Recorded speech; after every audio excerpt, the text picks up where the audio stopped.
Ok. Buenas noches. Muchas gracias a mi oficina Philatelic Society por dar esta oportunidad de expresar, ¿verdad? Lo que la filatelia en estos tiempos ha estado parada, pues dar la oportunidad de dar conocimientos acerca del coleccionismo que tenemos nosotros en Latinoamérica. Y hablaremos hoy de lo que es la parte 3 de los sefardíes en la filatelia. Hoy nos enfocaremos en lo que es los Países Bajos y Francia, Inglaterra y el occidente de Europa. Comenzaremos nosotros acá con lo que es la segunda diáspora. Como ustedes recordarán, la primera diáspora se dio, se recuerda, en el Magreb, que la había... ¿Qué fue lo que pasó? Para 1497, los judíos son expulsados de Portugal, una vez que habían sido expulsados de 1492 de España. Y esta gente que fue expulsada en 1497 por la presión de España, marcha a Inglaterra, a Francia y a los Países Bajos. Otros están al norte, a Glückstadt, que en ese entonces era parte del Reino de Dinamarca. Para 1498 en Navarra, también son expulsados y ellos van a dar a lo que es a la región de Bayona, en Francia. Otra segunda oleada va al Imperio Otomano, pero ya este tema nosotros lo evacuamos en la parte 2. Entonces, ahorita nos concentraremos en lo que es el occidente de Europa, que es Francia, Inglaterra, Países Bajos, Dinamarca y Alemania. Comenzaremos con la diáspora en Italia. Aquí observamos la sinagoga española en Venecia, que fue de los pocos edificios que han quedado todavía en Italia, digamos, sefarditas. Y hablaremos de un personaje muy interesante, Amadeo Clemente Modigliani. Él nació en una familia sefardí de Livorno, en Italia, que es una ciudad portuaria que sirvió de refugio para muchos judíos. Él nació de una familia cuya madre venía de Marsella. Era una familia que era muy intelectual y hablaba varios idiomas. Ella se llamaba Eugenia Garcín, que por cierto tenía una escuela donde ella daba e impartía clases. Su padre, Flaminio Modigliani, nació en Roma. Él se dedicaba al préstamo, pero él era un mal negociante porque así como él era muy benevolente con sus préstamos, sus acreedores eran muy crueles con él y eso lo hizo quebrar. A raíz de eso se alejó de Livorno y él pues probó suerte en lo que es en el rubro de la minería. Al mismo tiempo, la mamá de Modigliani abrió una escuela de lenguas para señoritas. ¿Qué es lo que pasó? Ellos vivieron sinceramente, mucha pobreza y enfermedades, ya que ellos fueron, ¿cómo se llama? No fueron buenos administradores de sus padres. A raíz de eso, pues Modigliani, ¿cómo se llama? Comenzó a estudiar lo que era ser un artista de pintura y él se inscribe en la Escuela Libre del Desnudo. Él generalmente fue una persona que pintaba desnudos. Anteriormente vimos unos sobres de Mónaco y de Italia donde muestran sellos, pinturas de él, pero él realmente se dedicaba más que todo a lo que eran los desnudos. ¿Qué pasó? Cuando una vez que llega a Florencia él, en 1902, al año siguiente entra al Instituto de Artes de Venecia, donde él, ¿cómo se llama? Realmente él era un bohemio, era una persona con muchos problemas alcohólicos y prácticamente él pasaba en la quiebra. Que luego de pasar esa etapa tan, digamos que una mala etapa, en 1906 se traslada a París. Y en esa era la época donde estaba el centro de la vanguardia, ¿verdad? Él, ¿cómo se llama? Llega a conocer a Max Jacob, a Van Gogh, a Picasso, Diego Rivera y muchos otros personajes célebres de esa época. ¿Qué pasa? Luego él retorna a Livorno y se enferma y deteriorado de salud debido a los excesos que él tenía con el alcohol. Él, ¿cómo se llama? Nuevamente recae y, digamos, tiene una caída en su trabajo. Y luego regresa ese mismo año a París y alquila un estudio en Montparnasse. ¿Qué es lo que pasa? Ya para 1917, después de altos y bajos, celebra su primera exposición en la Galería Bertolt Weil. Pero ¿qué es lo que ocurre? Horas más tarde la autoridad lo cierra. Ustedes ven aquí el cartel, donde sale aquí cartel de la primera y única exposición individual de Amadeo, que fue cerrado debido a que sus desnudos fueron considerados pornográficos en esa época. Él, digamos, sinceramente, durante su vida, él pasó, como les digo, arruinado, no tuvo dinero, pero eso es lo increíble de él, porque hoy sus obras son carísimas. Al final, pues, de tanto enfermedad y tanto exceso de vida, digamos, de una vida, digamos, bohemia, muere de meningitis tuberculosa en 1920 a la edad de 36 años. Pero ¿por qué es famoso él? Si ustedes ven esta hoja filatélica de la República de Guinea-Bissau, ven ustedes este cuadro que está aquí, este se llama en la subasta de Christie's en $170 millones. Hasta lo que sé yo, esta es la segunda pintura más cara en subasta que se vendió, porque creo que la primera es una de Picasso, que creo que es Cuarto de Mujeres en Argel. Pero sí sé que esta, que les muestro acá, se vendió por $170 millones. En resumen, su vida se puede resumir así: murió prematuramente a los 35 años. Él fue famoso por su rapidez en hacer sus obras. Eso le dio fama. No retocaba sus cuadros. Pintó solo retratos desnudos y presentaban alargamientos de su rostro. Otra cuestión por la que se le dio a conocer a él era que pintaba sus personajes sin pupilas. En su vida, su estilo no fue aceptado por la crítica, sino hasta su muerte. Finalmente, como les comentaba, hoy estas obras son carísimas. Incluso esta pintura que les comento, la compró un millonario chino. Aquí pues tenemos varios sellos de diferentes países mostrando pinturas de él. Y pues desafortunadamente pues él no vivió, digamos, la riqueza de sus pinturas en vida.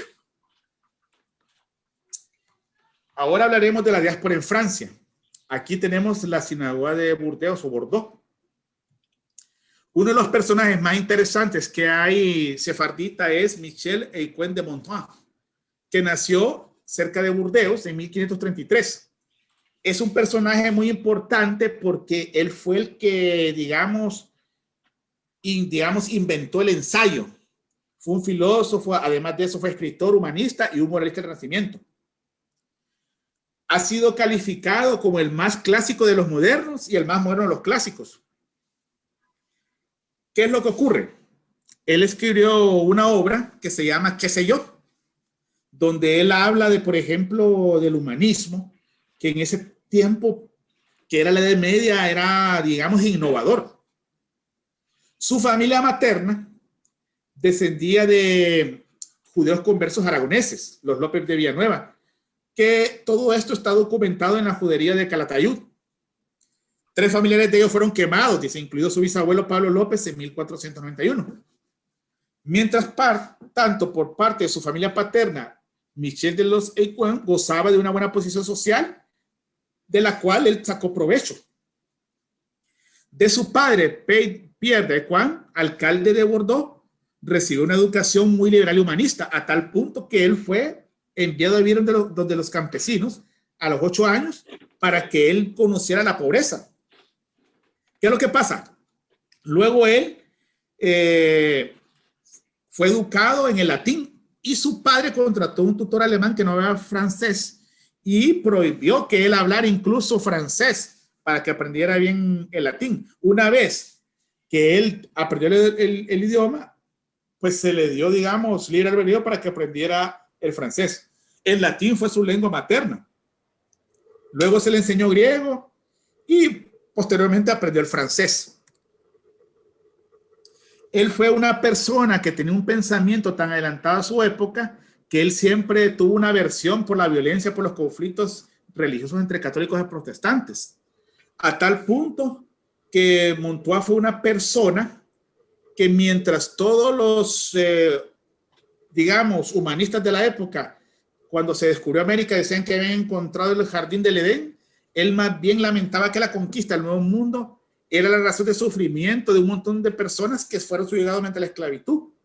Incluso él decía, hablaba así, viles victorias, decía él, se encontraban más horrorizados por la tortura que sus semejantes europeos infligían a los amerindios, a los que se les llamaba salvajes, que él mismo decía, más bien nosotros somos más salvajes que ellos al hacer esto. Entonces realmente él tenía un pensamiento muy adelantado. Fue tan moderno como muchos hombres de su tiempo, como Erasmo de Rotterdam, Juan Luis de Vives, Tomás Moro. Él profesaba un relativismo cultural, reconociendo que las leyes, las morales y las religiones de diferentes culturas, aunque fueran diversas, tenían algún fundamento siempre que no se alejaran de los principios de respetar al ser humano. Aquí vemos una postal de Francia mostrando la estatua de Montmartre. Al final él, ¿cómo se llama? Pues fue reconocido hasta posteriormente, ¿verdad? Se le dio la importancia y sobre todo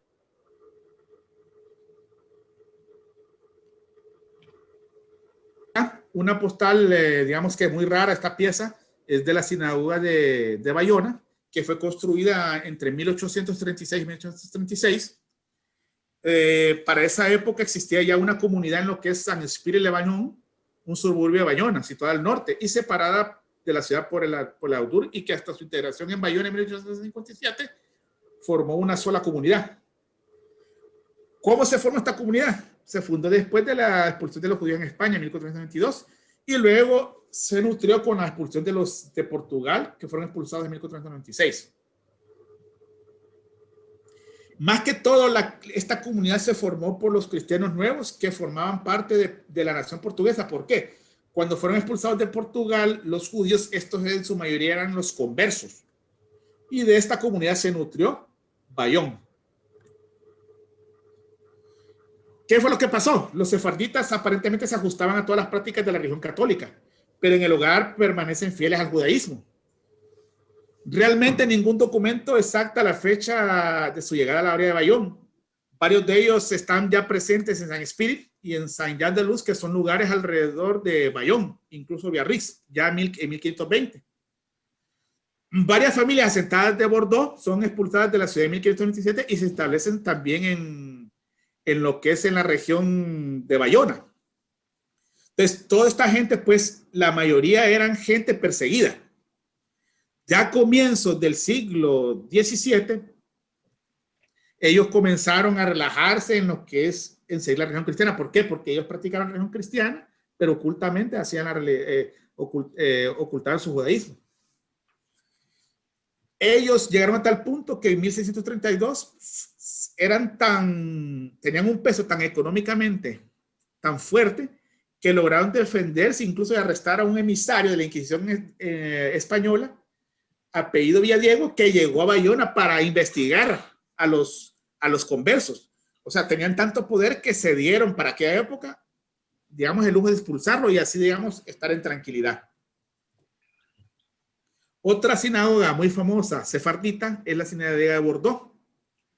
Esta fue hecha sucediendo un primer edificio que fue destruido en 1873. Esta postal que ven ustedes pertenece al edificio construido entre 1877 y 1882.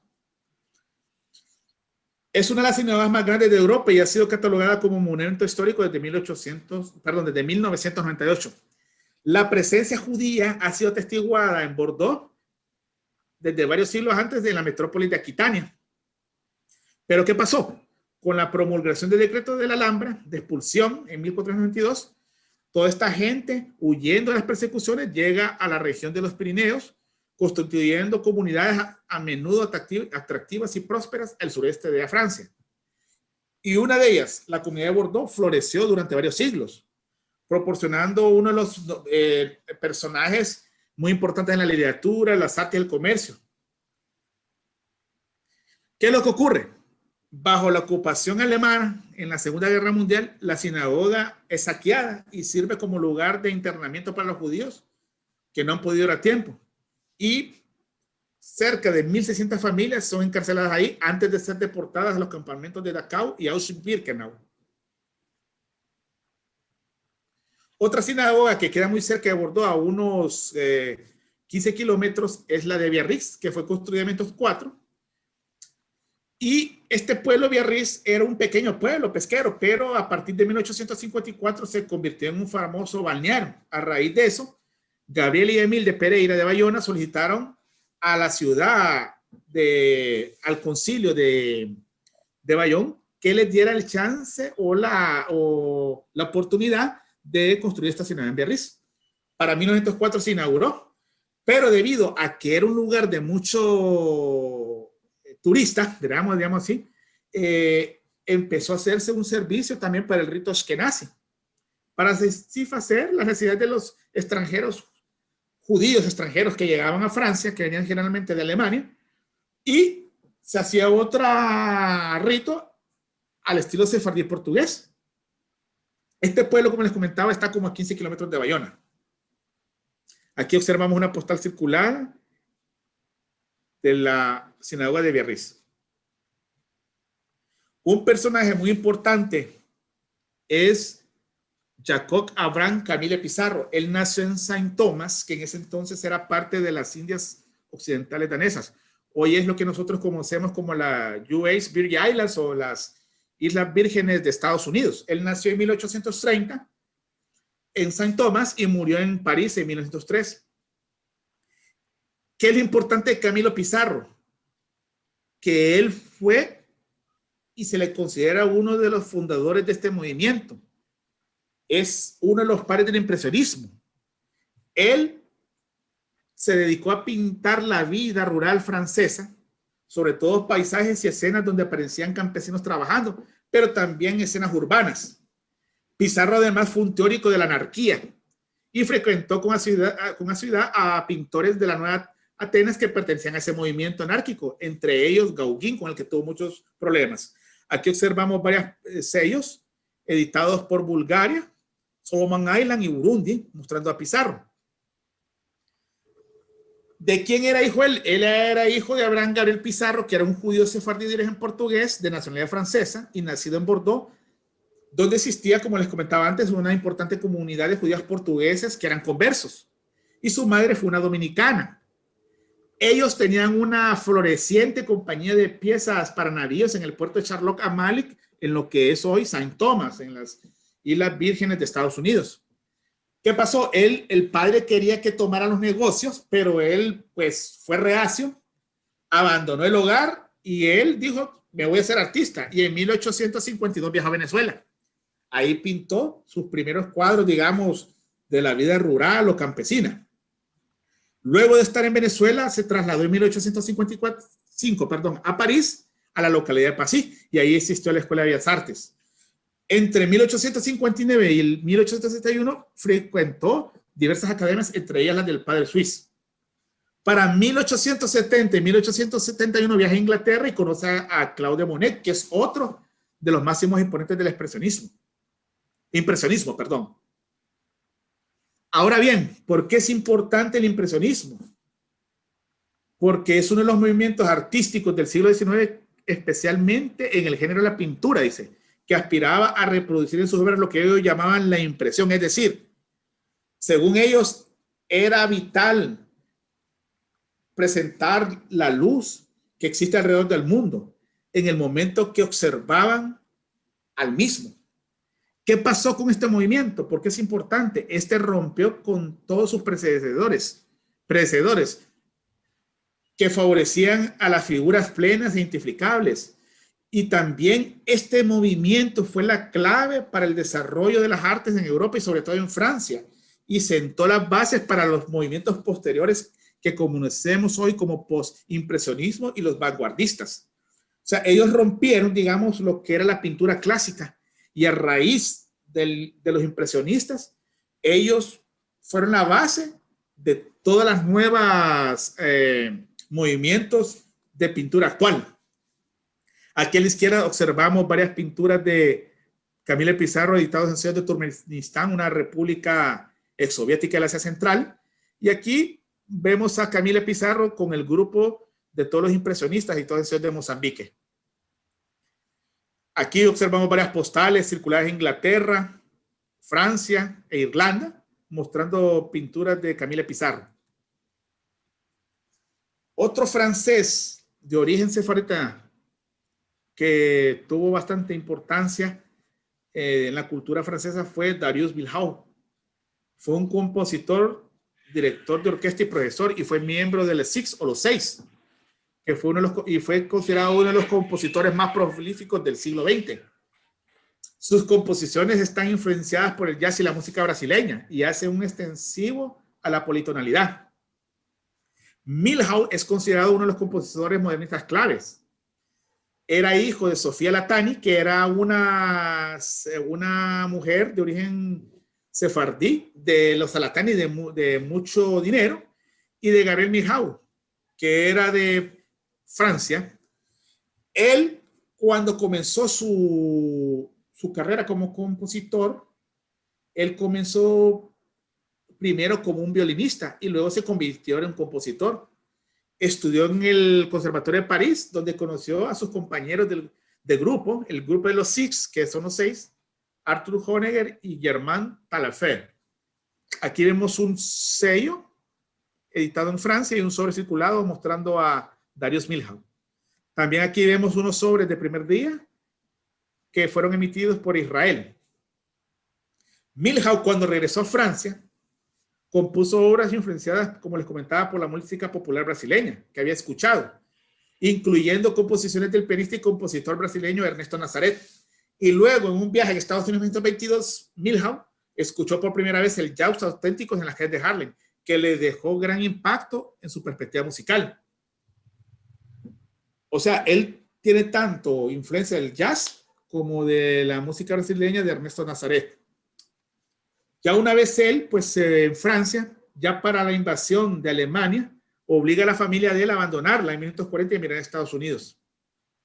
Estando en Estados Unidos, pues obtuvo un puesto de docente en el Mills College en Oakland, California, donde compuso la ópera Bolívar y colaboró con Henry Tiamanca y el cuarteto Paganini.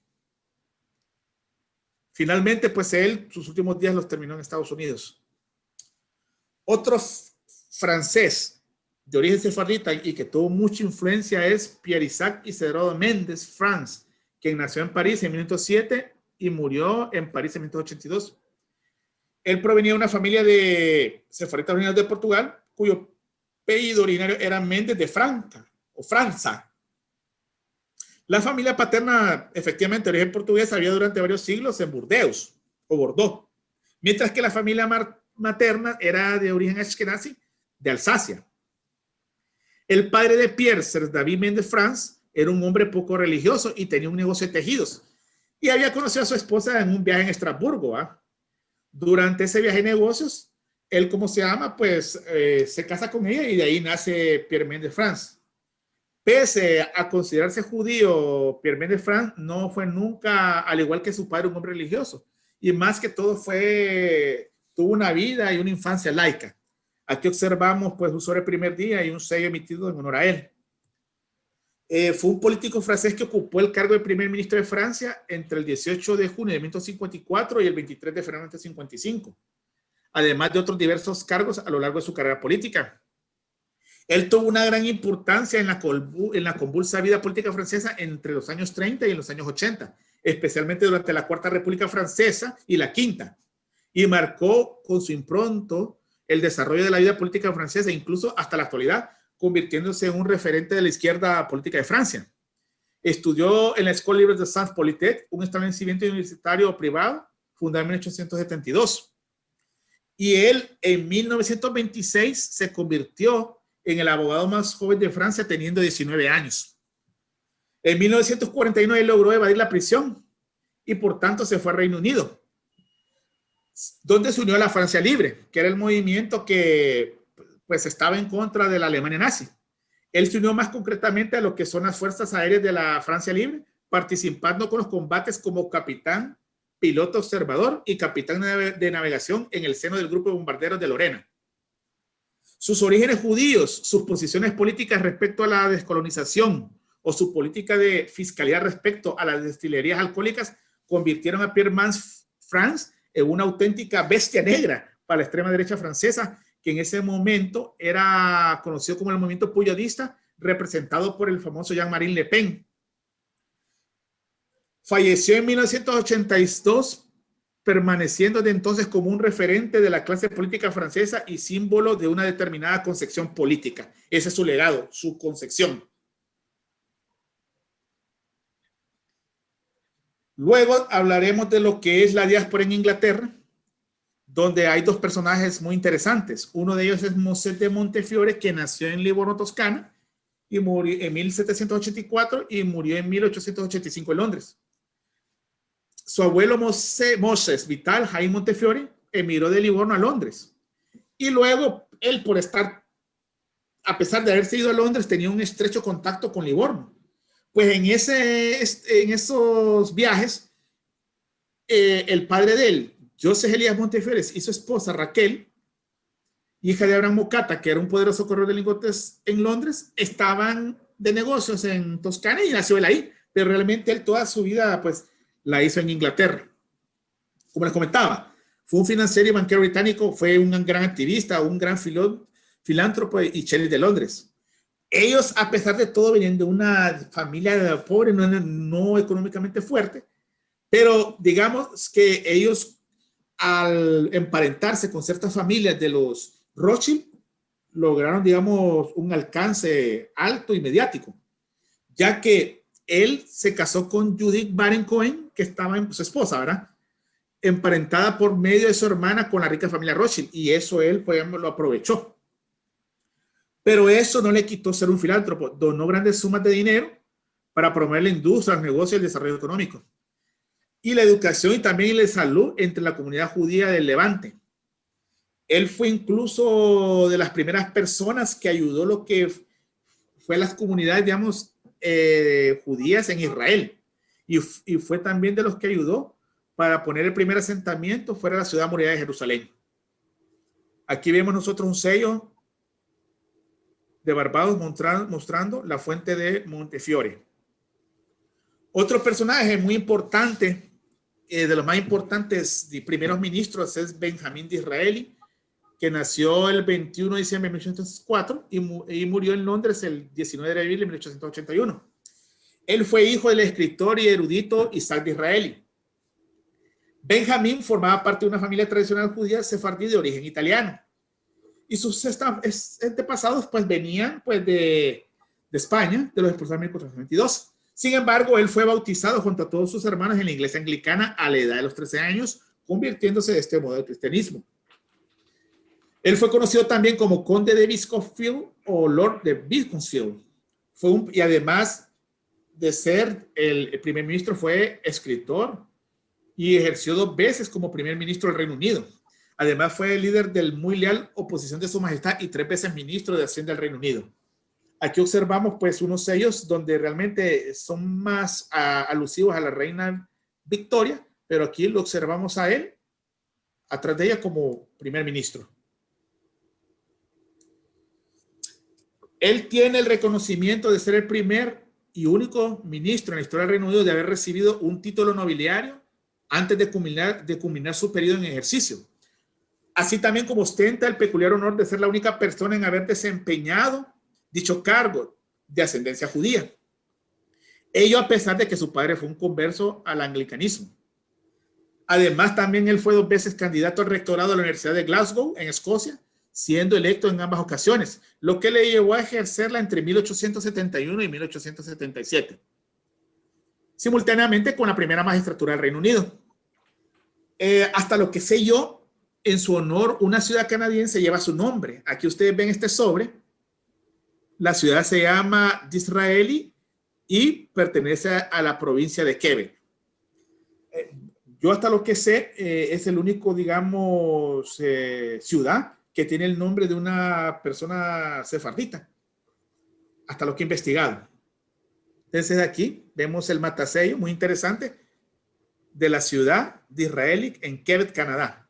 Y a la izquierda, pues un sello de la República de Gambia en África, mostrando más que todo la reina Victoria a la par a Disraeli. Otra persona de origen judío, de origen inglés, fue Elis Víctor Sassoon. Estos Sassoon realmente tienen su origen en Irak. Ellos se hacen decir que son de origen sefardita y luego estos Sassoon llegaron a la India. Esta gente, Sassoon, son llamados allá como los Rothschild del Oriente, porque ellos fueron los que abrieron todos los negocios en la India y en China. Y son, digamos, una de las primeras familias que creo que fueron Lord en la India. Elik Sassoon nació en Nápoles. Y pues su familia tenía grandes propiedades de la industria del algodón en la India. Él sirvió también a la Royal Flying Corps en la Primera Guerra Mundial y sobrevivió a un accidente aéreo en 1916, de la cual sufrió lesiones en las piernas que lo acosaron el resto de su vida. Cuando su padre murió en 1924, Víctor heredó su título y se convirtió en el tercer baronet de Bombay. Se mudó a la India, donde dirigió las fábricas textiles de su familia y sirvió en la Asamblea Legislativa de la India. ¿Qué pasó? Luego, él, diversificando sus negocios entre 1920 y 1930, transfirió gran parte de su riqueza de la India a Shanghái, en China, contribuyendo a un gran auge inmobiliario, invirtiendo millones de dólares en dicha ciudad, en la economía local. Él vivió en Shanghái hasta 1941, pero debido a la guerra de China con Japón, se vio obligado a irse. Luego, después de la Revolución Comunista, prácticamente vendió todos sus intereses comerciales en China y se mudó a Nassau, Bahamas.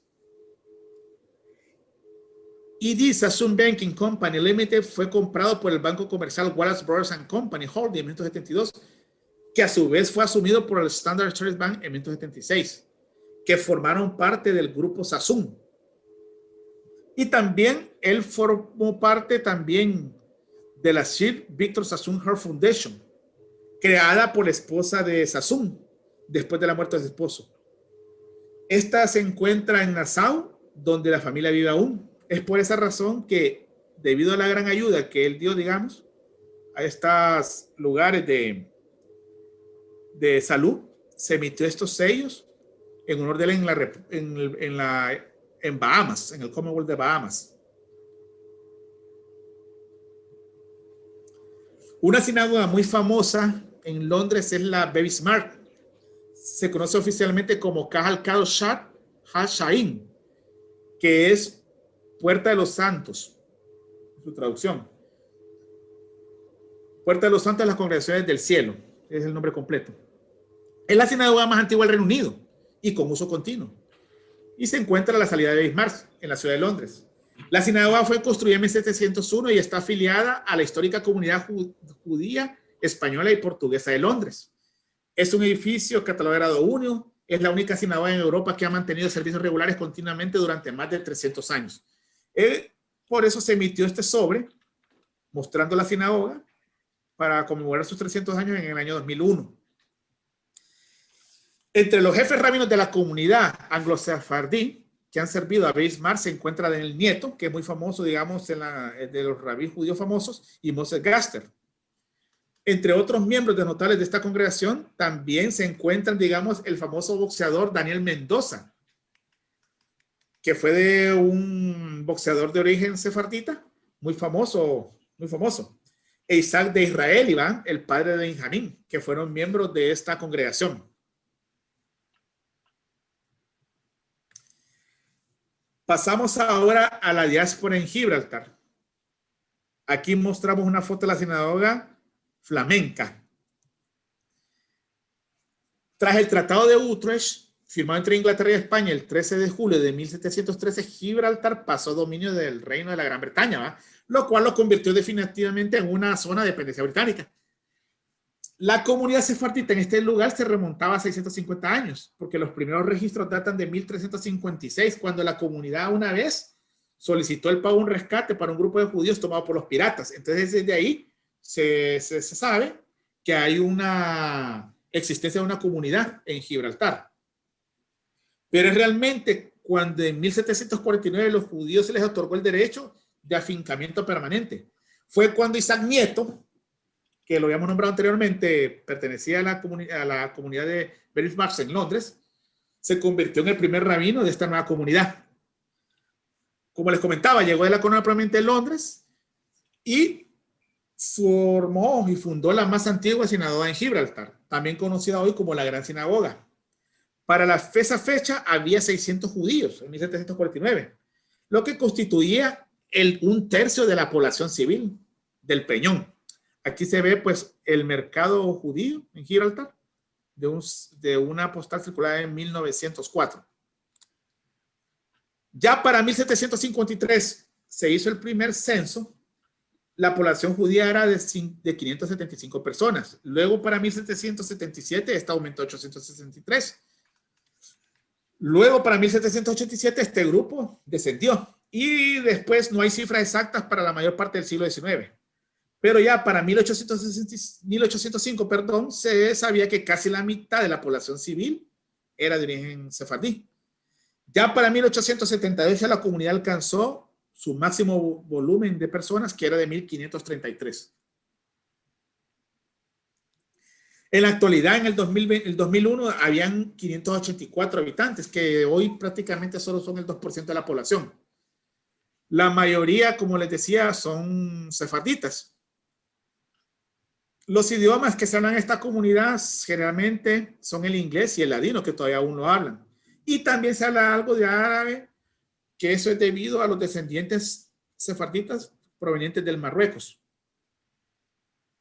Varios judíos gibralteños han ocupado cargos muy importantes, en particular Joshua Hassan, quien desempeñó como primer ministro de Gibraltar. También otra persona muy importante fue Solomon Levy, que ocupó el cargo ceremonial de alcalde entre el 2008 y 2009. Aquí vemos la Serruya Frank, que es un lugar era muy frecuentado por los judíos y que salen muchos tópicos sefarditas. Como les comentaba, Joshua Abraham Hassan fue uno de los sefarditas más importantes en Gibraltar. Fue un político y abogado y fue 2 veces ministro en Gibraltar. Su primer mandato duró de 1964 hasta el 69. Y el segundo duró de 1972 hasta 1987. Además, dirigió la Asociación para el Desarrollo de los Derechos Civiles y es considerado una figura clave en la defensa de los mismos en Gibraltar y en la consecución de las primeras instituciones de autogobierno de los gibralteños. Él venía de una familia de judíos sefarditas originarios de Marruecos y Menorca. Al estallar la Segunda Guerra Mundial se alistó como fusilero voluntario en Gibraltar, en la Gibraltar Defense Force, quedándose en Gibraltar mientras muchos de sus paisanos fueron evacuados. Aquí, pues, debido a que él fue una persona que tuvo mucho peso y muy importancia, se le hizo una emisión con un sobre el primer día en el año de 1997. Aquí vemos un sobre conmemorando los 200 años de la Charles Hachamayin Sinagoga, también conocida como la Gran Sinagoga de Gibraltar. Esta fue la primera en operar entre 1422. Perdón, esta fue de las primeras sinagogas en operar y que fue fundada en 1724 por Isaac Nieto, que venía de Londres. Él, luego en 1749, se convirtió en el primer rabino de Gibraltar, cuando viajó de Gibraltar a Londres, y estableció dicha comunidad. Es considerada la sinagoga más antigua de toda Gibraltar. Nieto murió en Londres en 1774. La sinagoga más importante desde el punto de vista, digamos, artístico es la famosa Nefusot Yehuda o Sinagoga Flamenca. Esta fue inaugurada entre 1799 y 1800, pero esta surgió porque algunos sefarditas pensaban que mucha tradición marroquí se había, digamos, introducido en la primera gran sinagoga. Y todos decidieron hacer una sinagoga que se pareciera a la famosa sinagoga portuguesa de Ámsterdam, siguiendo, digamos, más rituales, digamos, sefarditas occidentales. Este edificio inicialmente fue destruido por un incendio en 1913. Y el arquitecto responsable fue un italiano que él, acostumbrado con las iglesias católicas, le dio, digamos, una mezcla de sinagoga a la sinagoga flamenca, una mezcla de iglesia, pero en su interior, pero el exterior lo hizo como un estilo holandés parecido a la sinagoga de Ámsterdam, en un color beige, ¿verdad? La sinagoga hoy es una de las, digamos, una de las más visitadas en Gibraltar desde el punto de vista ornamental y turístico. Aquí presentamos a la derecha, perdón, una postal mostrando dicha sinagoga. Y es más conocida como la Sinagoga Flamenca. Una de las diásporas más importantes que yo considero, según lo que yo he estudiado, es la diáspora en Países Bajos, porque de aquí surgieron los intelectuales más grandes para mí, después de la Edad Media. Aquí observamos la sinagoga portuguesa de Ámsterdam, se ve el gran tamaño y con eso se demuestra el poder económico y la gran importancia que tuvo en Holanda o en los Países Bajos, que es el nombre correcto. Es de aquí incluso que todos las sefarditas que llegaron a América vienen de esta comunidad, que está todo lo que en América existe actualmente hoy, tiene su origen aquí en Ámsterdam. Un personaje muy importante es Uriel de Acosta, que nació en Oporto, en Portugal, en 1580 y murió en Ámsterdam, Holanda, entre 1640 o 1645. Aquí observamos una postal muy interesante que está en ruso, está en hebreo y está en alemán. Aquí la tenemos en hebreo, circulada en Inglaterra, donde se muestra a Uriel de Acosta, en una pintura muy famosa. Uriel Acosta y Judith. Uriel fue un filósofo escéptico judío de origen portugués, como les había comentado, había nacido en Oporto. Fue bautizado como cristiano nuevo, ¿verdad? Con el nombre de Gabriel de Acosta. Su familia era una familia de ricos comerciantes que se había convertido al catolicismo para no poder perder su posición. Debido a esto, pues, él estudió religión en la Universidad de Coimbra, en Portugal, y se convirtió en profesor. ¿Qué pasó? Según iba estudiando la religión, le fue encontrando muchos defectos al catolicismo, lo que le hizo a él interesarse por la fe judía ancestral de su familia. Pero ¿qué es lo que pasa? Él, tras instalarse a la floreciente comunidad sefardí en Ámsterdam, adoptó el nombre de Uriel, ¿verdad? Porque él, pues dijo, ahora me paso no le convenció la religión católica, pues comienza él pues a incluirse en la religión judía. Incluso él se puso el nombre de Uriel, que es la variante hebrea de su nombre de pila, ¿va? Pues entonces Uriel se dedicó entonces a estudiar el judaísmo y algunas otras cuestiones intelectuales. Pero ¿qué pasó? Perdón. Empezó a encontrarle defectos a las enseñanzas y a las prácticas del judaísmo y las expuso por escrito y en público. Esto le trajo muchos problemas porque es cierto, Holanda, o mejor dicho, Países Bajos, en esa época era el centro de toda la efervescencia de la ciencia en Europa. O sea, Países Bajos ahí fue cuando crecieron los más grandes artistas holandeses. Huygens fue cuando empezó a hablar de los planetas, mientras a Giordano Bruno lo quemaban en Italia, a Huygens lo aplaudían en Holanda, mientras a otros lo censuraban. En Holanda eran bien recibidos porque era el eje de la cultura, era la libertad, pero por mucha libertad Uriel lo miraban muy peligroso para los sefarditas. ¿Por qué? Porque cuando la comunidad judía empezó a leer sus libros, los comenzó a censurar por sus ideas naturalistas, materialistas y racionalistas, tal como sucedería después con Baruch de Spinoza, ¿verdad? Nada más que Baruch de Spinoza fue más profundo. Esa es la gran diferencia, ¿verdad?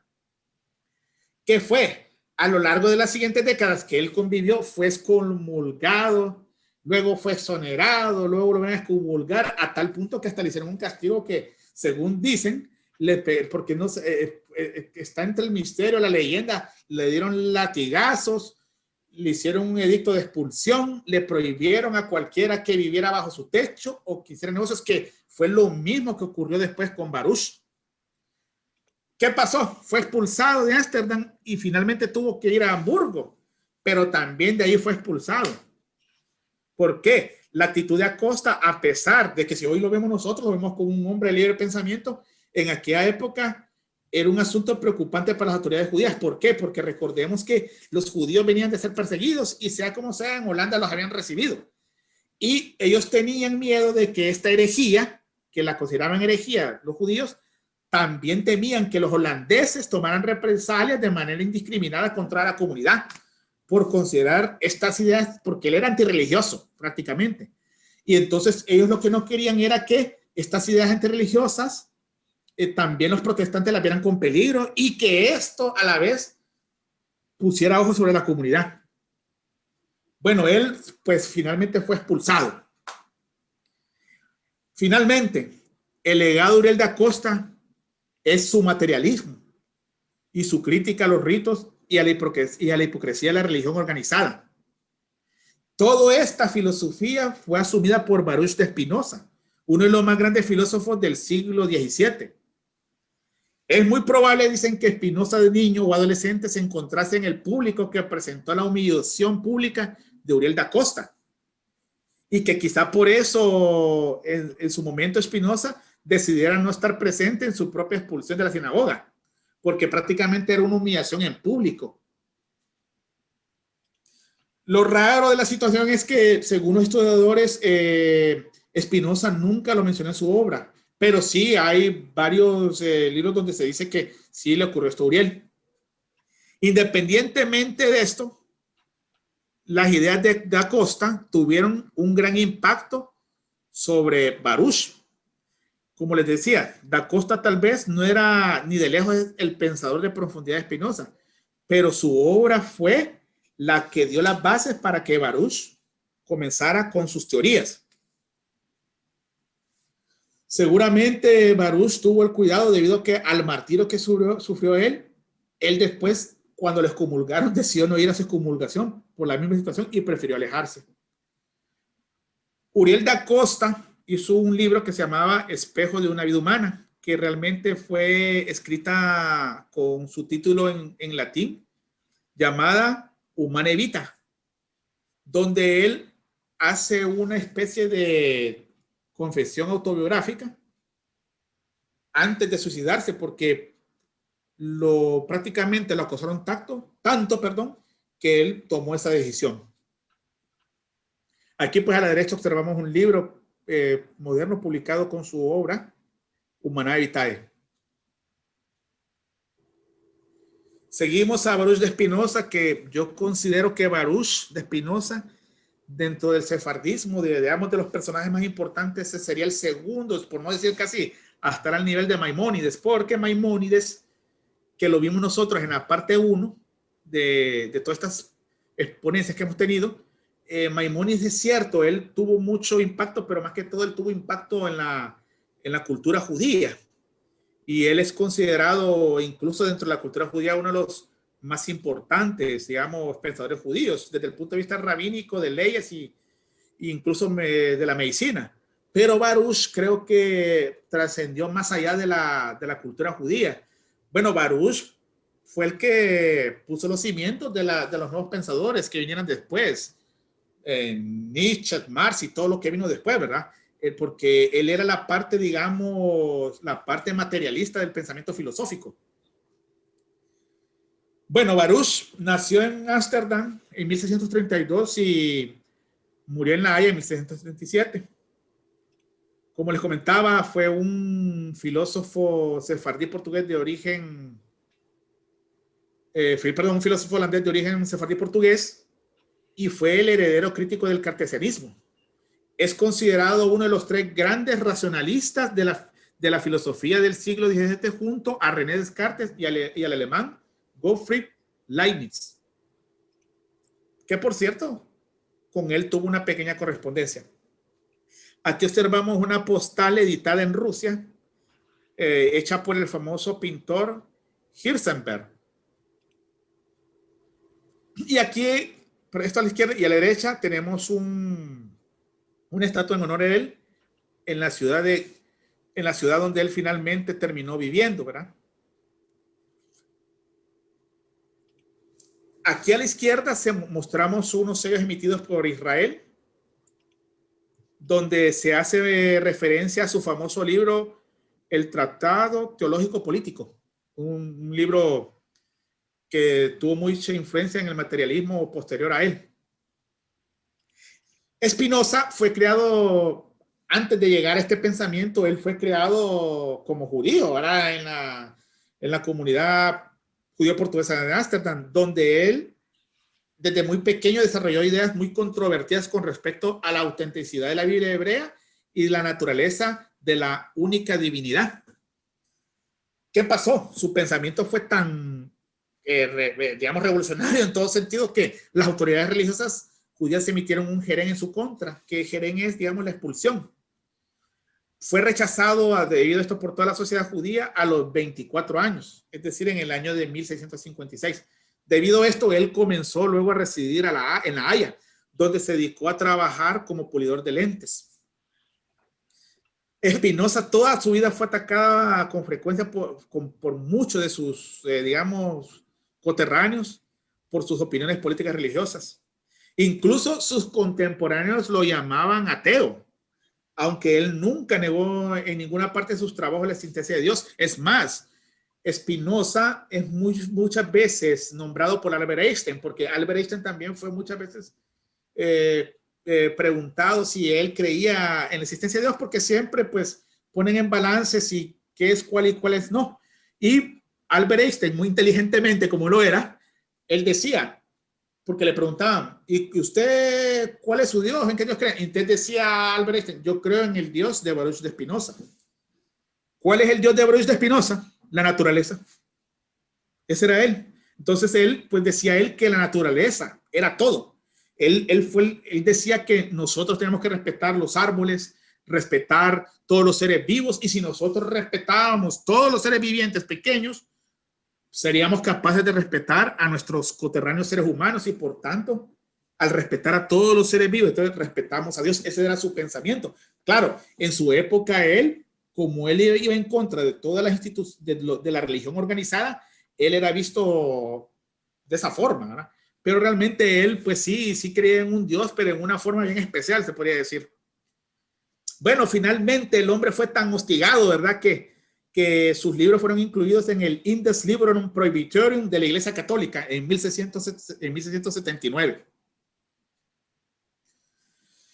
Más tarde, pero a pesar de que él fue atacado, fue hasta humillado, los grandes filósofos alemanes del siglo XIX, Schleiermacher, Hegel y Schelling, proclamaron todos que Spinoza es el padre del pensamiento moderno. Incluso sus logros filosóficos y morales llevaron a Lis Deleuze a nombrarlo el príncipe de los filósofos. Digamos que ellos vinieron a reivindicar su nombre. Aquí observamos unas postales donde aquí se muestra la casa donde él habitó sus últimos días, donde hoy hay un museo, y el busto de él mismo, emitido en Ciudad de Holanda en 1977. Como les comentaba, a pesar de haber recibido una educación ligada a la ortodoxia judía, él tuvo lecciones de Saúl Levi Morteira, que fue uno de los, ¿cómo se llama?, estudiosos rabínicos más importantes. Él demostró una actitud bastante crítica frente a estas enseñanzas. Incluso él fue autodidacta en matemáticas y en filosofía cartesiana. Él tuvo esa ayuda a partir del holandés Francisco van den Elden, quien le dio lecciones de latín. Además, Baruch leyó también a Thomas Hobbes, Lucrecio y Giordano Bruno.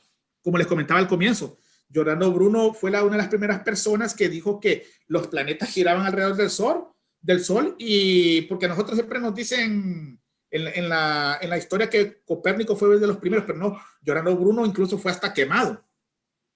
Entonces, todas estas lecturas de estos personajes, Hobbes, Lucrecio y Giordano Bruno, lo fueron alejando de la ortodoxia judía. A esto también hay que agregar que él fue miembro del grupo de los colegiantes o colegiantes, que eran cristianos liberales protestantes neerlandeses. Y también él se estuvo mucho con las heterodoxas judías hispano-portuguesas, donde él fue uno de los, donde él, digamos, tomó todas las ideas de Juan de Prado y Uriel da Costa. Entonces, él no solo fue, o sea, todas las corrientes que tomó él, no solo fue filosófica, sino que fue de matemática y también de las ciencias, digamos, de la astronomía. Finalmente, en 1663 se trasladó a Borburg, cerca de La Haya, donde frecuentó también círculos liberales y mantuvo una gran amistad con el físico Christian Huygens, que ya lo habíamos nombrado, que Huygens fue la primera persona que vio los anillos de Saturno y los dibujó. Incluso en los programas actuales lo voy a nombrar, de Cosmos, sale una historia muy interesante de Huygens y de Baruch de Spinoza. Sí, yo se la recomiendo que la vean, es muy interesante. Hablan de estos dos personajes que fueron personas que de un pensamiento que son, digamos, para mí, personas, los padres del libre pensamiento, ¿verdad? Que eso es lo que tanto falta hoy en nuestras naciones. Bueno, él fue tan influyente que se hizo jefe de Johann de Witt, que fue él, ¿cómo se llama?, jefe de gobierno. Y él le ofreció ayuda para publicar su libro famoso, Tratado Teológico Político, en 1170. Pero ¿qué pasó? La obra causó tanto revuelo que lo prohibieron en todas partes. ¿Y qué ocurrió también? Desafortunadamente, a De Witt, su protector, lo asesinaron en 1672. Y prácticamente a la muerte de él, de su asesinato, hicieron que Spinoza dejara de tener una vida pública y quedara prácticamente él oculto, porque incluso él también fue víctima de un atentado. Aquí vemos un sobre holandés y aquí tenemos unos sellos editados por Ucrania. Finalmente, pues a él pues lo atacaron, trataron de hundirlo. Él después, minado por la tuberculosis, falleció el 21 de febrero de 1677 a los 44 años de edad y no concluyó su tratado político. Cuando se hizo el inventario de sus posesiones, tras su muerte, solo incluían una cama, una mesa pequeña de roble, otra de esquina de 3 patas y 2 mesas pequeñas, y su equipo de pulir lentes. Y eso sí, unos 150 libros y un tablero de ajedrez que hoy se encuentran en el museo que les mostré yo en las postales unas 2 diapositivas atrás. ¿Qué pasó? Cuando él murió en noviembre de ese mismo año, sus amigos editaron simultáneamente en latín todas sus obras en neerlandés, incluida su correspondencia. Y nuevamente el libro fue incluido en el Index Librorum Prohibitorium del Vaticano en el año 1679. Aquí vemos postales de España y Moldavia y otros sellos de Ucrania, mostrando a Baruch.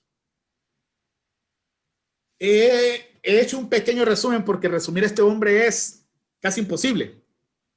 Aquí vemos a la izquierda un bloque que hicieron de 4 sellos mostrando a Baruch, y aquí a la derecha observamos, digamos, sus frases más famosas. Entre ellas, comprender es el principio de aprobar. Si no quieres repetir el pasado, estúdialo. No me arrepiento de nada. El que se arrepiente de lo que ha hecho es doblemente miserable. Esclavo es quien está obligado a obedecer los órdenes del Señor, que solo buscan la utilidad del que manda. La religión siempre se adaptó a la utilidad del Estado. La paz no es la ausencia de guerra, es una virtud, un estado de la mente, una disposición a la benevolencia, la confianza y la justicia. Y la actividad más importante que un ser humano puede lograr es aprender para entender, porque entender es ser libre. Entonces, estas pequeñas expresiones que, digamos, yo ya he leído los libros, digamos, hacen un resumen de su obra. Simplemente, pues, un libre pensador que no fue comprendido en su época.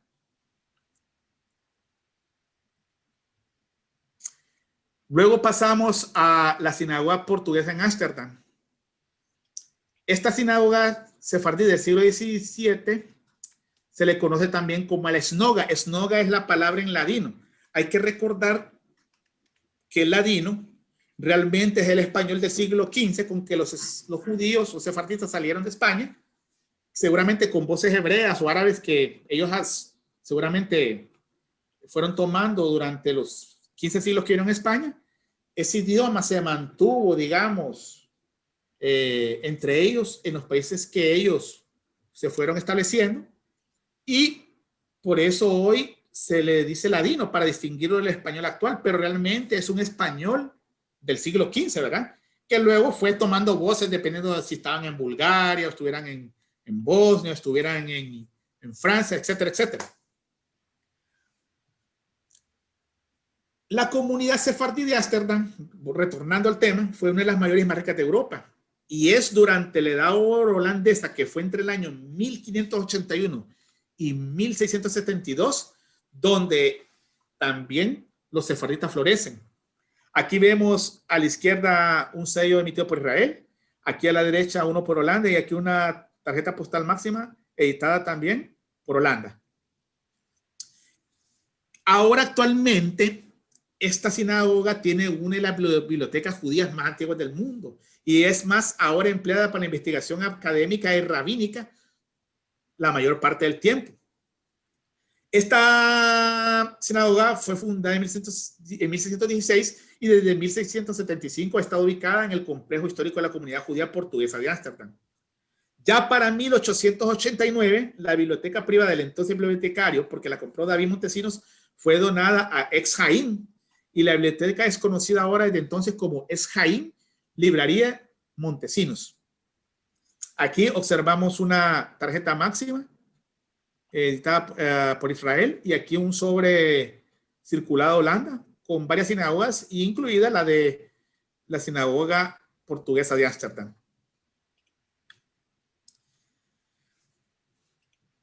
Aquí observamos otras postales, otras tarjetas máximas, editadas por Holanda y otro sobre el primer día enviado desde Israel.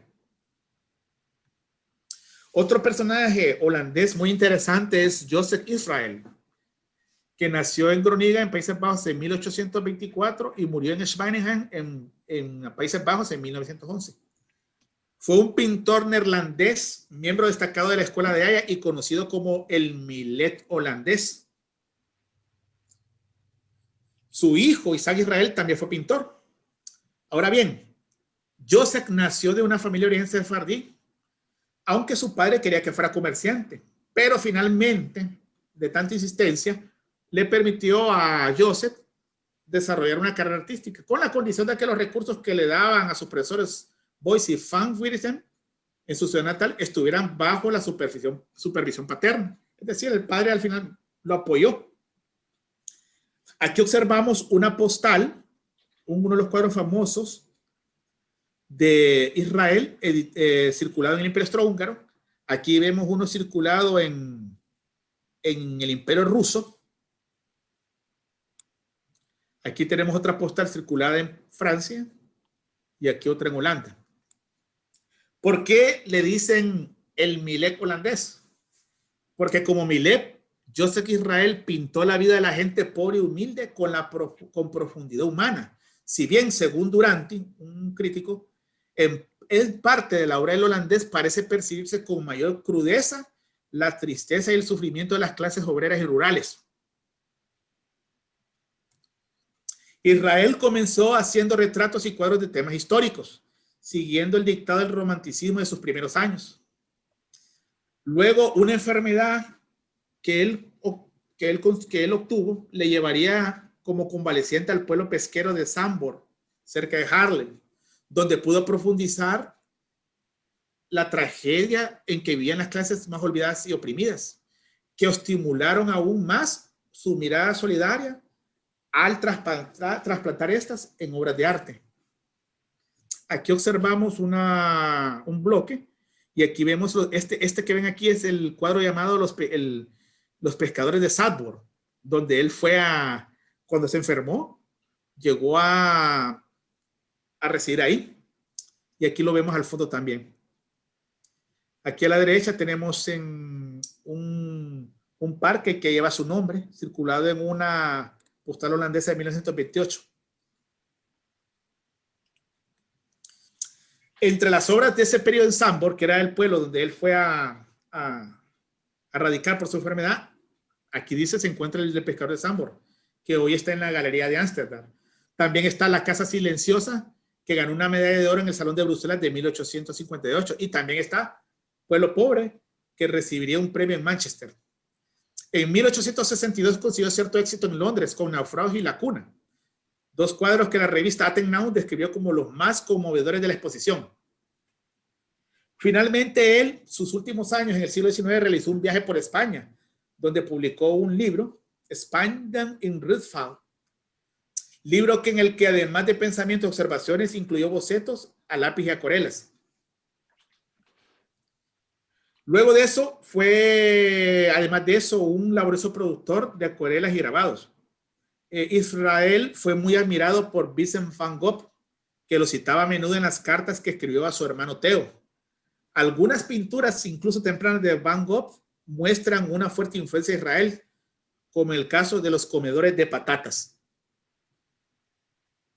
Hay un parque en Holanda muy famoso que se llama Madurodam, que son las ciudades, o son, mejor dicho, los monumentos de Holanda hechos en miniatura en una escala de 1 en 25.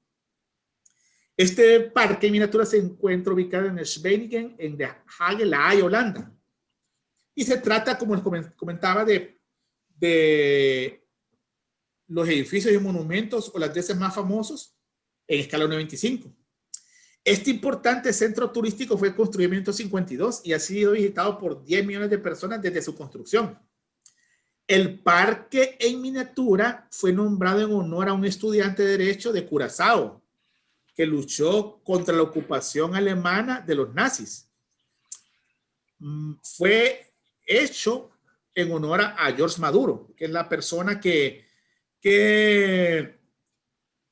presentó resistencia y, digamos, murió luchando por la liberación de Holanda y finalmente fue atrapado y enviado a un campo de concentración en Dachau en 1945. Aquí observamos unos sobres de primer día, pues mostrando las miniaturas de barcos y lugares, monumentos importantes de Holanda. Él fue galardonado póstumamente con la medalla de caballero cuarta clase de la Orden Militar de Guillermo.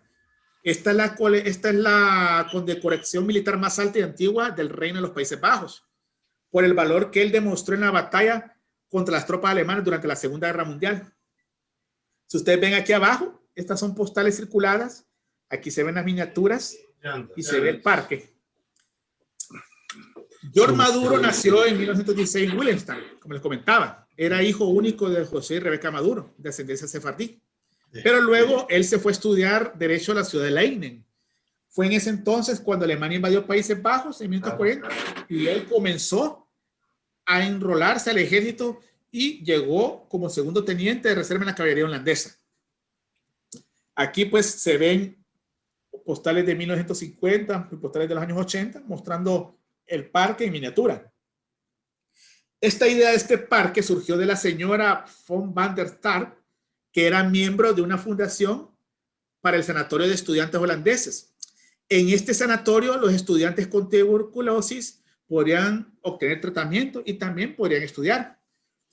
Entonces, cuando vio eso ella, vio que se necesitaba un apoyo financiero para pagar la atención de toda esta gente convaleciente.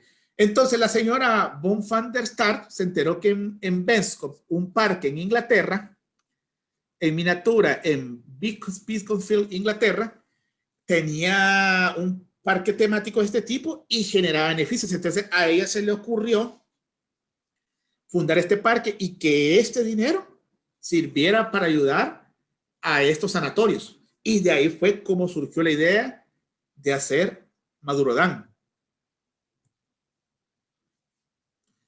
Diáspora en Dinamarca. Aquí se muestra una sinagoga portuguesa en Nechalón, en Bad en Altona, en Alemania. En ese tiempo era parte del Holstein danés. Hoy es parte de Alemania. Sobre todo, más que todo, específicamente de Altona, que hoy ya fue prácticamente absorbida por la ciudad de Hamburgo. Es un suburbio actualmente en Hamburgo. Los sefarditas en Dinamarca, se tiene noción de ellos porque en 1619 el primer asentamiento conocido se basó en una dispensación real, cuando el rey Cristian IV fundó Glaunstadt en el río Elba, en la actual Schleswig-Holstein, y permitió que un comerciante judío llamado Albert Dionis, también conocido como Samuel Yaquilla, Álvaro Denis tiene varios nombres, se instalara en la ciudad. Bueno, esta dispensación se extendió a algunos otros judíos, sefarditas, ¿verdad? Y en 1628 su estado se formalizó prometiéndoles protección y el derecho de mantener ciertos, pues, privilegios religiosos privados y mantener su propio cementerio. Pues Albert Dionis obtuvo un estatus especial dentro de la corte real danesa.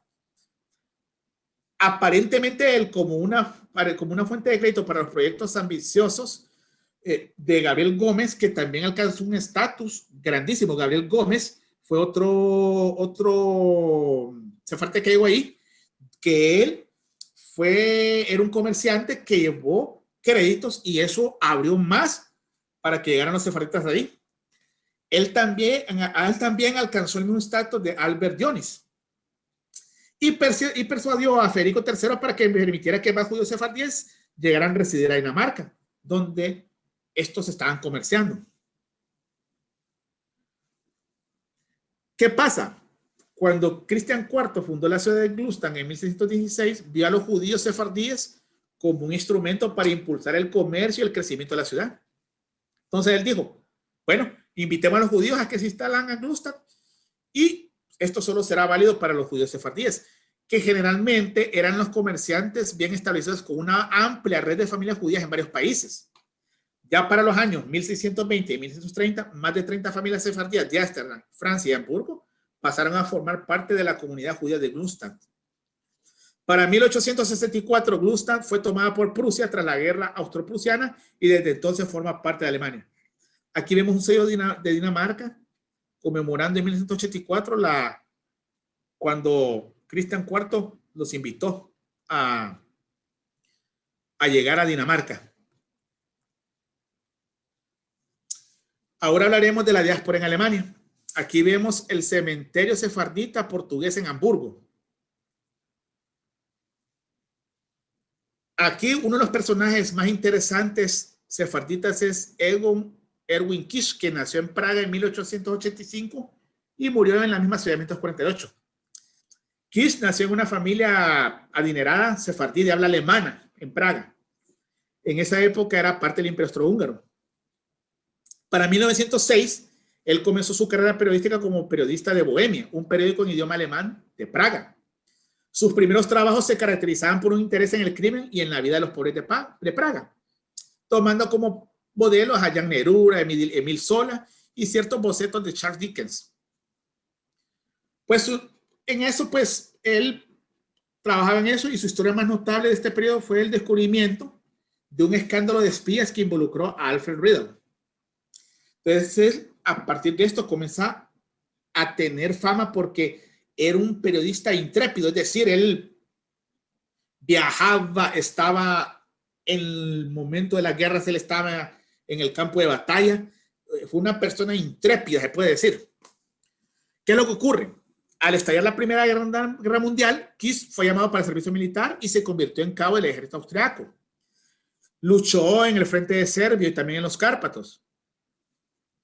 Estas experiencias fueron registradas más tarde en un libro llamado Escriba eso, Kish, editado en 1929. Aquí observamos a la izquierda una estampilla hecha por la extinta o antigua Alemania Democrática y aquí hecha por la Alemania Federal.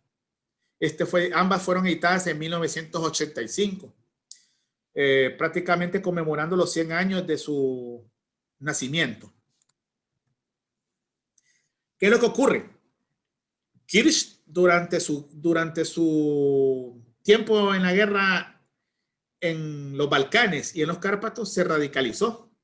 Y él desertó en octubre de 1918. Cuando llega la guerra a su fin, él tuvo un papel principal en la Revolución de Izquierda de Viena, en noviembre de ese año. Aunque la revolución fracasó, él siguió siempre, a partir de aquí, a pesar de que fracasó, Kirch se convirtió en miembro del Partido Comunista de Austria y siguió siendo comunista por el resto de su vida.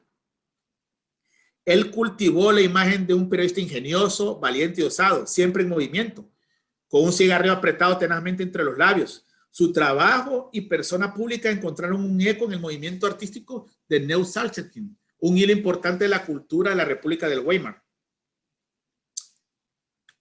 En 1928, Kish fue uno de los fundadores de la Asociación de Autores Proletarios Revolucionarios. Y a finales de los años 20, él viajó a Rusia, a los Estados Unidos, a la Unión Soviética, al Asia Central y China. Luego, el 28 de febrero de 1933, después del incendio del Reichstag, por parte de los nazis, donde se culpó a los comunistas, Kish fue uno de los que fueron arrestados. Luego él, por alguna razón, lo soltaron y salió. Durante la Segunda Guerra Mundial, Kish continuó viajando ampliamente para informar y hablar públicamente sobre la causa antifascista. Luego, Kish tuvo una visita en Australia como delegado del Congreso de todos los australianos contra la guerra del fascismo en 1934 y fue posteriormente narrada en su libro Australian Landfall en 1937. Aquí hay una faceta muy interesante de este Kish. Él llega a Australia en un barco y no lo dejan entrar porque decían que como por su afiliación comunista venía a entorpecer la democracia de Australia. Viene este hombre y se tira y se quiebra. Y cuando se quiebra, él se disfraza y logró siempre entrar a la ¿cómo se llama? Al Congreso. O sea, se tiró del barco, se quebró y aún así siguió luchando. Así era de intrépido. Luego de todo esto, entre 1937 y 1938, él estuvo en España, donde todos los izquierdistas del mundo habían sido atraídos por la guerra española, ¿va? Y él habló mucho de la causa republicana. Kish, digamos, finalmente, como él no era de la línea stalinista, digamos, él fue trotskista, también fue, como se llama, vetado, ¿va? Y al igual que muchos de esta línea, él, como se llama, simplemente tuvo que irse retirando y pues salió de acá debido a esta persecución por parte, digamos, de la corriente de Stalin. Para 1940 y 1945 vive en México y luego para 1946 regresa a Praga. Murió 2 años después, poco después de que el Partido Comunista tomara el poder completo, ¿verdad? Tras la invasión de las tropas rusas. Y pues él no vio todo esto. Pues él actualmente está enterrado en el cementerio de Vinohrady en Praga, en la República Checa. Después de su muerte, la vida y el trabajo de Kish siempre se sostuvieron como ejemplares en la República Democrática Alemana, pero la actitud hacia ambos de su vida y su trabajo en la Alemania Occidental fue siempre más complicada debido a su afiliación comunista. Sin embargo, finalmente, cuando la revista Stern fundó un prestigioso premio para el periodismo alemán en 1977, el premio fue nombrado Erwin Kish en su honor. Aquí observamos un sobre el primer día de la extinta República Democrática Alemana. Bueno, finalmente aquí está la bibliografía donde tomé la información. Aquí vemos a la izquierda el libro de Mordejai Arbel, Los judíos de España y Portugal en la filatelia mundial, catálogo de las colonias holandesas, sefarditas de ayer y hoy, y obras de Spinoza. Se las recomiendo a los que les gusta leer filosofía, tratado teológico político y ética de Spinoza. Bueno, aquí finalizamos con una pintura de Pizarro y muchas gracias.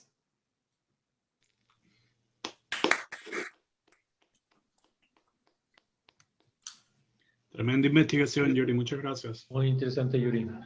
Gracias, Yuri. Interesante. ¿Alguna pregunta?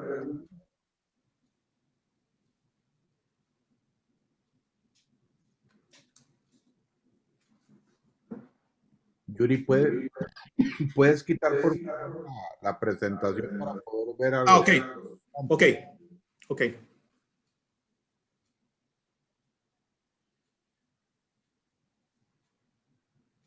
Jaime, estás muy activo. Alfonso, se te escucha muy mal. Creo que tienes un feedback o un rebote o algo así. ¿Me oye bien o todavía no? Pues debe ser la conexión, entonces.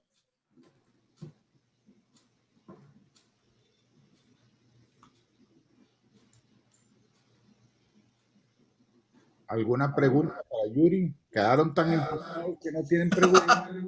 O quedaron aburridos, una de dos.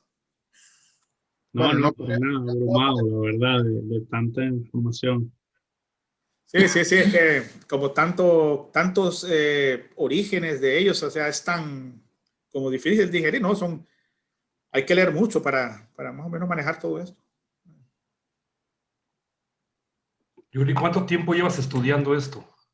Bueno, yo desde niño, le voy a comentar que todo esto comienza cuando mi papá me regaló un libro de Carl Sagan. Por ahí comienza, ¿verdad? Y luego mi papá leía mucho filosofía. Entonces mi papá tenía, digamos, a este Baruch de Spinoza. Esa es una. Luego con el tiempo, eso lo leo, eso como lector, ¿verdad? Pero luego con el tiempo me hago filatelista a los 8, 7 años, pues como todos los, comenzamos a coleccionar nuestros países respectivos, ¿verdad? Como todos los filatelistas. Pero siempre es bonito tener una temática o algo, ¿verdad? Para que uno también pase entretenido. Pues hay un personaje hondureño que se llama Juan Lindo, que se lo voy a nombrar en la parte 4, que es un sefardí. Realmente él es, muchos de los personajes que hay aquí no necesariamente son judíos, estrictamente hablando.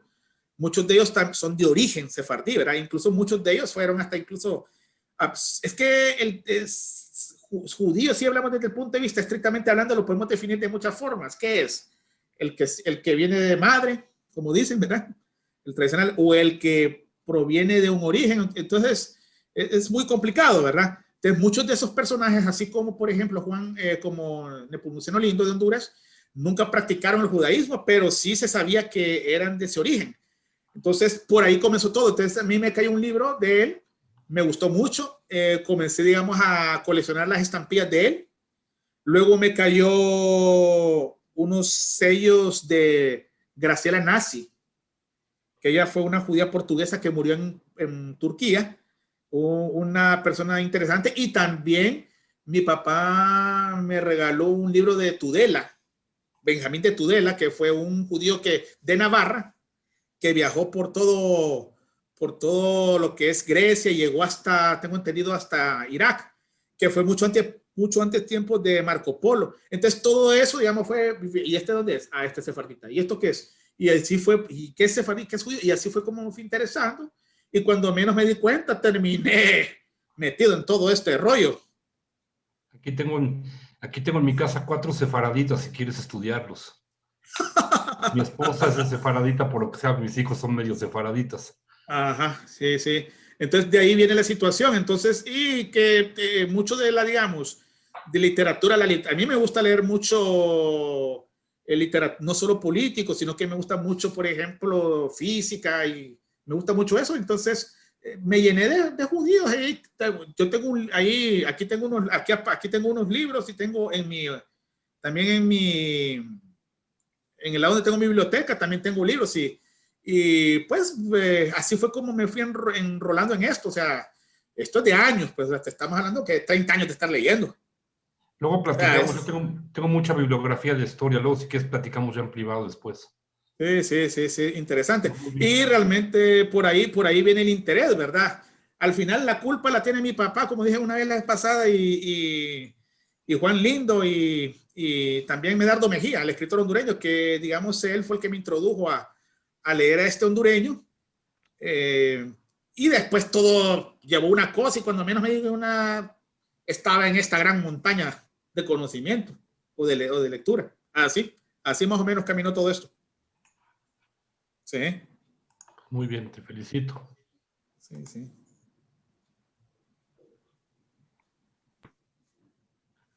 Siguen impactados los niños. No hay preguntas, entonces. Hay dos manos levantadas. Dos manos levantadas al fondo. Que Will haga su pregunta primero.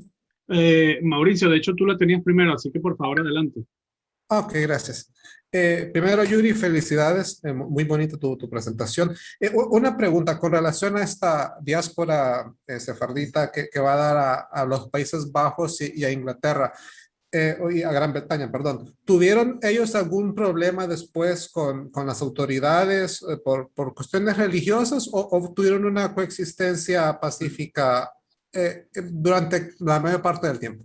Sinceramente, yo te puedo decir que Holanda, Inglaterra, Glasgow, que era parte de Dinamarca, fueron un santuario para los judíos. Sinceramente, o sea, desde el momento que los dejaban poner un cementerio y los dejaban permitir su religión, créeme que esta gente de estos países eran gentes tolerantes, sinceramente hablando, porque en el resto de Europa prácticamente eran perseguidos hasta por la forma, yo creo que hasta habían leyes tan absurdas que si el cuarto abuelo, si tenías 4 abuelos y el tercero, 3 tal vez no eran, y uno judío, no eras ciudadano de primera categoría. Pero al final todo esto, Mauricio, tiene un fondo económico.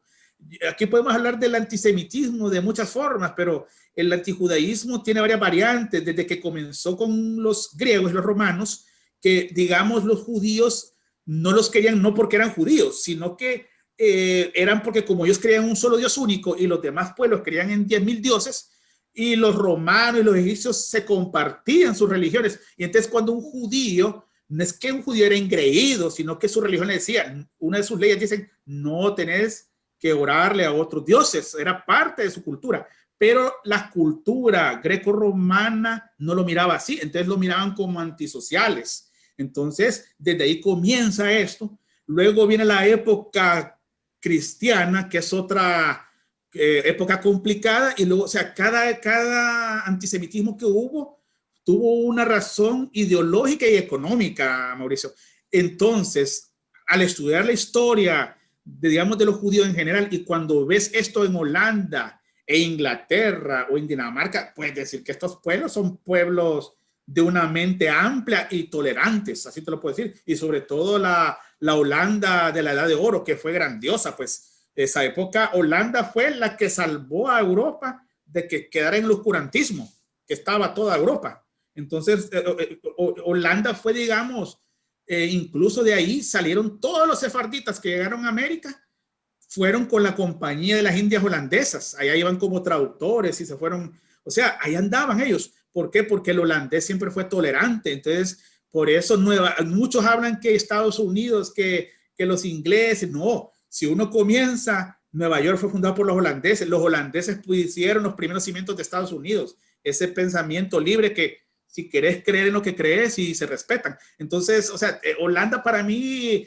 creo que tiene un punto muy importante y que creo que no ha sido sinceramente estudiado como debe ser, digamos, en la cultura de la democracia, digamos, porque aquí democracia hablamos que muchas cosas que sí, que digamos son utilizadas en forma política, pero verdaderamente el pensamiento libre estuvo en Holanda y sinceramente, Mauricio, estos países, sinceramente, trataron como sus iguales a ellos.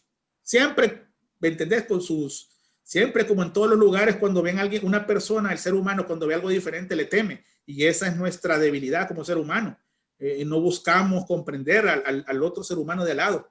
Entonces, pero sinceramente, Mauricio, para esa época, sinceramente, Holanda, Inglaterra, y digamos lo que es Dinamarca, que sinceramente los trataron muy bien, sinceramente hablando. Muchísimas gracias. Will. Gracias, Alfonso. Yuri, obviamente muchísimas gracias. Mil felicitaciones. Ya prácticamente has respondido lo que yo iba a decir, pero bueno, no directamente, así que vamos ahí. Tu presentación fue genial, pero de verdad que lo que más me agrada es ver la pasión con lo que tratas de este tema. Yo soy un amante de la investigación filatélica, me encanta eso, y hacia allá va mi pregunta. Obviamente se nota que tu pasión por este tema va mucho más allá de lo filatélico, entonces quizás esa sea parte de la respuesta, pero ¿tienes algún dato, algo que nos quieras comentar acerca de cómo llevaste tu investigación? ¿Dónde conseguiste? Porque sí, nosotros podemos ir a un Wikipedia o a una enciclopedia o uno de estos libros, pero hay tú mencionaste muchos datos muy pequeños que no están en sitios normales que uno buscaría. ¿Cómo lo encontraste? ¿Dónde? ¿Y cómo hiciste para llevar el control de toda esa investigación tan interesante? Sí, mira, Will, esa pregunta creo que es una muy buena pregunta porque, por ejemplo, yo les voy a decir algo. Yo no sé, así se lo voy a poner. Ustedes vieron, por ejemplo, no sé quiénes de ustedes vieron la parte 2, que hablamos mucho de los Balcanes, ¿verdad? Entonces, por ejemplo, en los Balcanes, yo pongo postales de sinagogas y en Francia también, pero dentro de las sinagogas hay sinagogas ashkenazi. Entonces, ¿cómo yo sé cuál es la ashkenazi? ¿Cómo sé cuál es ¿cómo se llama? La sefardita. Estamos por ahí, ¿verdad? Eso es lo primero, ¿verdad? Pues yo te voy a decir algo, Will. Yo sinceramente, lo primero que yo digo que cuando uno quiere ser un investigador y todo eso, yo creo que los idiomas es una cosa muy importante, lo primero. Yo, por ejemplo, pues manejo algunos idiomas. Entonces, yo digo que eso es importante porque los idiomas te abren otras puertas y otras culturas. Entonces, esa es una. La otra es que, porque yo te voy a decir algo, por ejemplo, yo sé ruso, inglés, portugués, español, y digamos que puedo medio leer algo, pero solo para medio un poquitín para medio defenderme. Entonces, cuando ya uno se va, digamos, introduciendo a eso te abre muchas puertas. Entonces, por ejemplo, cuando yo estudié los Balcanes, como todo eso viene en serbio, el serbio es parecido al ruso, eso me facilitó. Pero, por ejemplo, lo que me dificultó a mí fue, digamos, Francia, por ejemplo, porque en Francia hay una comunidad fuerte ashkenazi y una comunidad fuerte sefardita. Entonces, digamos, los Balcanes se me facilitó por saber el idioma. Entonces, que eran muy parecidos. Pero, por ejemplo, Francia es difícil, por ejemplo. Alemania es difícil, porque casi la mayoría son ashkenazis. Entonces, yo lo que te puedo decir es que una cuestión es, yo creo que la pasión, ¿verdad? También, ¿verdad? Y digamos, yo todavía ¿no? Digámoslo así, a la antigua. O sea, porque hoy todo es computadora, pero yo pienso que cuando uno escribe, uno aprende más, se queda más rápido. Creo que ese aprendizaje es el que falta hoy. Hoy por ejemplo, mi hijo hoy solo es tecleado y ni le conozco la letra. Entonces, parece mentira, todo ese tipo, yo creo que hasta el tipo de enseñanza que uno tenía, digamos, yo soy de 46 años y yo me considero que pues la enseñanza que tuve yo, digamos, es la clásica antes de la introducción de esto de las computadoras, de los celulares. Entonces, digamos que, y claro, uno tiene que modernizarse también, no significa que me voy a encerrar en el mundo mío. Entonces, yo digo que uno tiene que al final adaptarse las cosas buenas del mundo de uno, digamos, más el mundo nuevo. Y yo pienso, Will, que al final de todo esto, si uno, digamos, maneja un tema, es porque a uno le gusta. Creo que al final eso, yo te puedo decir, sí, tantas técnicas, pero si no hay pasión como nada en la vida, las cosas no caminan. Incluso yo tenía un amigo mío que él no era muy creyente y decía, bendito todos los que tienen el trabajo que les gusta, dice, porque ese será tu cielo, porque cuando haces las cosas, cuando te gustan, a veces muchos estudiamos porque eso fue lo que nos dio la opción X, u otros estudiamos lo que nos gustó. Entonces, yo digo que si nosotros, la humanidad en general, hiciéramos lo que nos gusta, yo creo que todos seríamos profundos en todo, pienso yo. Porque nosotros a veces estudiamos mucho o hacemos mucho porque tenemos que tener un bien económico, una posición o X. Así es la actualidad. Pero yo creo que si el ser humano, digamos desde el comienzo, hiciera lo que le gusta, por eso es que los niños aprenden rápido porque les enseñan, digamos, formas de que sea agradable. Entonces yo digo que una parte es eso de tener esa pasión, ¿verdad? Y creo que los idiomas, y como te digo, también tiene que gustarte, sinceramente hablando. Si no, nunca vas a terminar un trabajo profundo. Yo digo que eso es lo importante. Es más la persona, creo, que el conocimiento a veces. Yeah. El conocimiento es importante, pero puedes tener conocimiento, pero no tienes la pasión. Muchísimas gracias, Yuri. Ahora entiendo, lo que pasa es que yo soy del iPad para acá, entonces... Muchas gracias. Sí, sí. Ok, Yuri, muchísimas gracias por tu presentación. ¿Hay más preguntas, Alfonso? Ajá. Es que no lo veo. Carlos Martínez. Te ayudo con esto entonces. Está Carlos Martínez. Gracias. Felicitaciones, Yuri, esta tercera parte, muy interesante. Gracias. Tú hablaste de esta relación de los sefardí con Holanda Ujú. y este pensamiento libre. Y ahí tengo, en mis líneas de investigación, me queda el tema de Holanda con la semilla o la génesis que viene luego de la Revolución Francesa posiblemente, y si existe esa relación, y también con la masonería, son dos cosas que no entiendo bien o no alcanzo a encadenar. Si tú me puedes ayudar, si tienes algún elemento con relación a esto, sobre todo el tema sefardí en Holanda y esa relación con posterior en el siglo XVIII, la masonería y la Revolución Francesa. Gracias, Julio. Yo sinceramente, en lo que he leído, hay un libro antijudío que se llama Los Protocolos de Sion. Es un libro que se hizo en Rusia, que ese se hizo durante la época de los zares.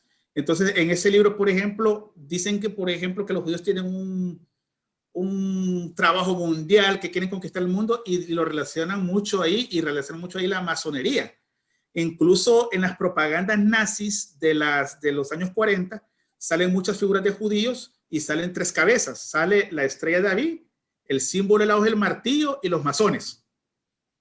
Sinceramente, estrafalario, porque los judíos han sido tanto del capitalismo, como han sido diferentes pensamientos según donde han nacido. Entonces ellos han sido, incluso tiene eso, que es un pueblo que multifacético en su pensamiento. Y el movimiento masón, sinceramente para mí, se da más que todo entre ingleses y la gente, digamos, de aquí de América, digamos, Simón Bolívar, que miraban en eso el estudio, la libertad, pero siento yo, sinceramente hablando, yo no soy un experto en masonería. Incluso a mí me invitaron a ser masón y yo no quise una vez, porque siento que cuando estás en un lugar donde excluyen a los demás, porque así sentí, que era como un club de golf, yo pienso que deberíamos de ser incluyentes, pienso yo, en mi opinión personal. Entonces, la masonería, sinceramente, yo sinceramente no he visto mucho personaje judío dentro de ella, y yo creo que eso se da más que todo después de la Revolución Francesa. Y con respecto a los holandeses, si tiene que ver algo con la Revolución Francesa, yo creo que no hay tanto una relación en sí, porque la Revolución Francesa ya es otra filosofía que ya viene con los anarquistas y todo eso, que después incluso esos anarquistas, porque la Revolución Francesa fue un movimiento anarquista, ¿verdad? Que es un movimiento sin Estado, que después el anarquismo a comienzos del siglo XX comienza a luchar con el comunismo para ver quién es el que compite contra el sistema capitalista, ¿verdad? Que el anarquismo ya le da forma a Bakunin, que estos son incluso hay un hermano de Lenin que creo que hacen un atentado y matan, no sé si creo que al papá del que después mataron en la Revolución Rusa, y lo meten preso, y eso marca a Lenin. Entonces, lo que te quiero decir que eso eso es otra, para mí es otra historia ya, porque ya hay que comprender mucho de la Revolución Francesa y de dónde vienen todas esas filosofías. Después, incluso cuando Marx hace su manifiesto comunista, él se basa prácticamente en dos, en Feuerbach y en este otro, no recuerdo, porque él toma el materialismo y la dialéctica la toma de dos, y él de ahí forma su marxismo.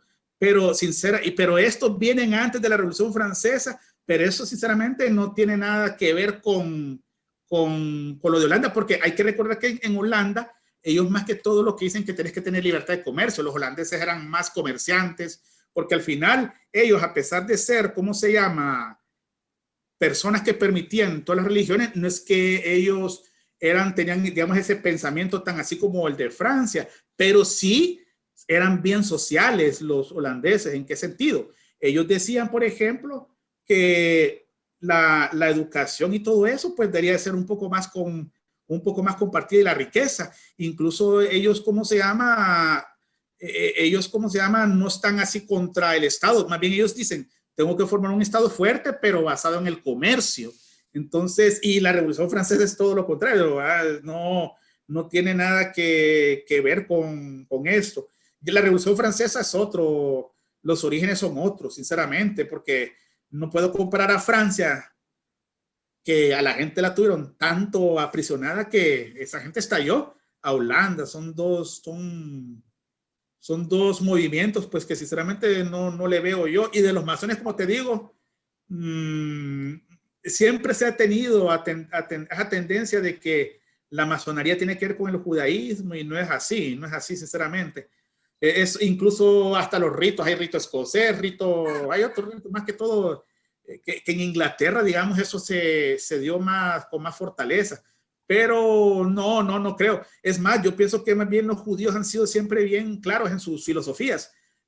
Todo lo contrario a la masonería. Por eso yo digo que no le hallo yo, ¿cómo se llama? Equivalencia. Ellos son lo que son, si soy capitalista, si soy aquí, soy comunista, soy aquí, son lo que son. O sea, ellos tienen su convicción, pues digámoslo así. Por eso es un pueblo que, sinceramente, hay que reconocerlo, ¿verdad? Que el Imperio Romano murió la Unión Soviética, seguramente Estados Unidos va a morir, seguramente pasó a los griegos, y ellos siguen, porque ellos tienen esa, no sé qué palabra decirte, pero tienen esa es convicción. Entonces, por eso yo creo que la masonería no estaría digamos, muy ligada a eso. Esa es mi opinión, ¿verdad? Yo no soy experto en masonería, pero lo que he leído, por ahí anda. Gracias, Yuri. Yuri, yo tengo una pregunta. Dime. Buenas noches. Buenas noches. Sefarditas, es la primera vez que escucho este tema y este título. Yo tengo una pregunta para ti porque me ha interesado el tema en estas charlas que has dado. Según yo he leído de que los reyes de España los expulsaron en 1492, ¿verdad? Correcto. ¿Cuál fue la razón de haberlos expulsado? Aquí, ese tema todavía tira sangre en España todavía, y ácido, porque, ¿qué es lo que pasa? Muchos dicen que era que ¿cómo se llama? Incluso los mismos españoles dicen ellos que, porque yo he escuchado, ¿verdad? He escuchado, porque uno de estos temas los platica, y he escuchado, sí, pero los expulsaron de Francia, los expulsaron, ¿y por qué con nosotros la tienen? Y así dicen, así lo dicen. Pero realmente no se puede comparar la expulsión de España con las demás expulsiones. ¿Saben por qué? Porque los judíos vivieron 1500 años en España.